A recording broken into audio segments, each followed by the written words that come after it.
luno olw'okujaguza obunnabuddu.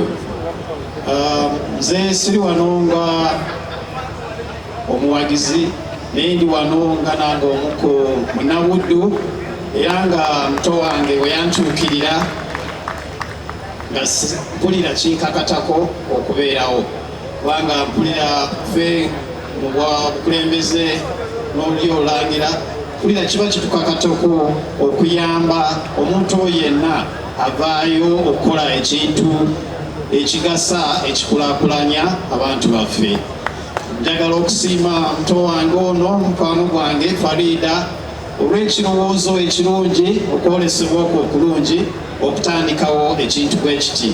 Mukulaba okwange actually ekintu kino kyalwawo dda, kubanga omukolo guno mukulu, kubanga kisooka gutuwa ffenna omukisa okusanyukira mu bunnabuddu bwaffe, ne gutuwa omukisa okumanyigana, okwanagana, okwenyumireza mu bayimbi baffe, mu bakulembeze baffe, okunyumirwa obunnamasaka.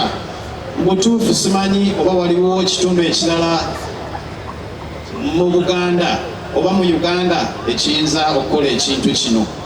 Masaka yankizo nnyo, era nkakasa n'abalala bajja kulabira kuno ng'omukolo guno kimu ku bigendera kwe kugatta abantu baffe n'okulaba engeri gye tuyinza okwongera okukolaganira wamu ate n'okulaakulanya. Mutuufu simanyi Buganda we yandibadde watali buddu. Actually simanyi Uganda we yandibadde watali masaka, naye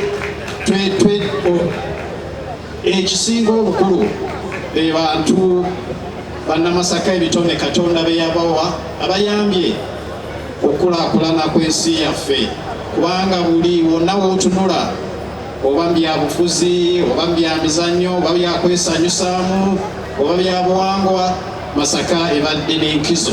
Mpozi nayo kano kenjagala okubabulira abato bangi kendowooza temukamanyi nti Ssekabaka Muteesa bwe yali nga tannawangusibwa yazimba ettendekero ly'e Masaka mu 1953, naye bwe yakomawo ng'abazungu mubusanga agusinze, abazungu ne bamukkiriza okudda okubeera nga kabaka wa Buganda, bannamasaka beekolamu omulimu ne bamuzimbira olubiri lw'enkoni.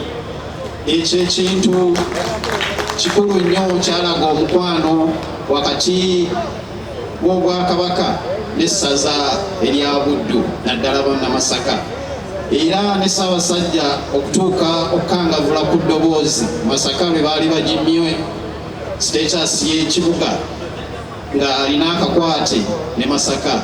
Era ne Masaka okugiyita ekibuga kya Ssaabasajja kirina gye kiva, kiraga omukwano Masaka gw'erina eri Obwakabaka. Naye nsaba omukwano ogwo n'obwagazi n'obitone Masaka bye birina ate tubikozese okuzimba Buganda ne Uganda, kubanga Masaka bwetebenkera Obuganda buba buterenkedde, Obuganda bwe buterenkera Uganda eba enterenkedde.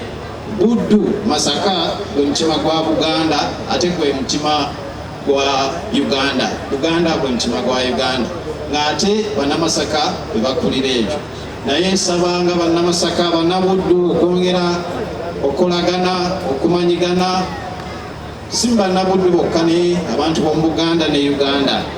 Saba ensi yaffe Katonda agyongere emikisa, agyongere essanyu, agyongere emirembe, agyongere obwenkanya, agyongere emikisa gye.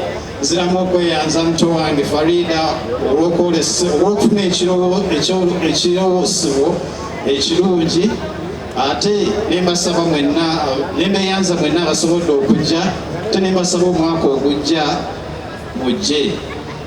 Abaganda bagamba nti n'ezikookolima gaali magi, kale nsuubira omwaka ogujja kijja kusingako na wano. Saba Katonda awankuumire, Ssaabasajja awangaale. Ekivulu kino n'ekisingawo kino si kivulu buvulu. Ensisinkano eno eyo buli mwaka ngitongozza. Tweyanziza Joseph Omulangira tusiimidde ddala era ne buwuze Ssaabasajja okugamba nti waliyo abazaana be n'abasajja be abali bamalirivu okulaba nti Buganda ddala edda ku ntikko. Yes, nyongerawo kwebaza sponsors ab'ekintu kino beeyama nno ku press conference eyasookera ddala beeyama nti buli mwaka bamalirivu okulaba nti batambula naffe. Yes, nebaza Twin Brook schools bambi nabo batuwagira the important table. Thank you Twin Brook. Yes, thank you so much Aisha Medical Center nabo bayambwa ate nga bambi. Yes, thank you so much Ida Ida Wandega Imaging Center and everybody else. By the way, the Madam Menyatimianga, I forgot Bruno K, my good friend.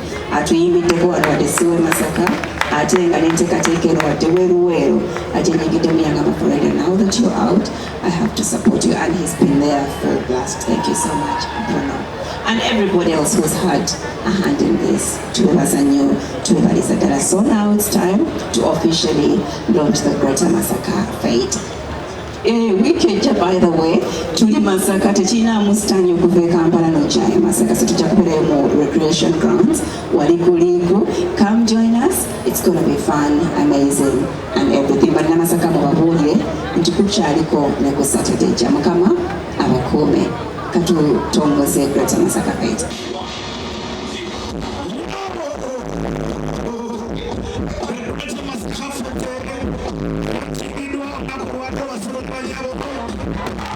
Ranga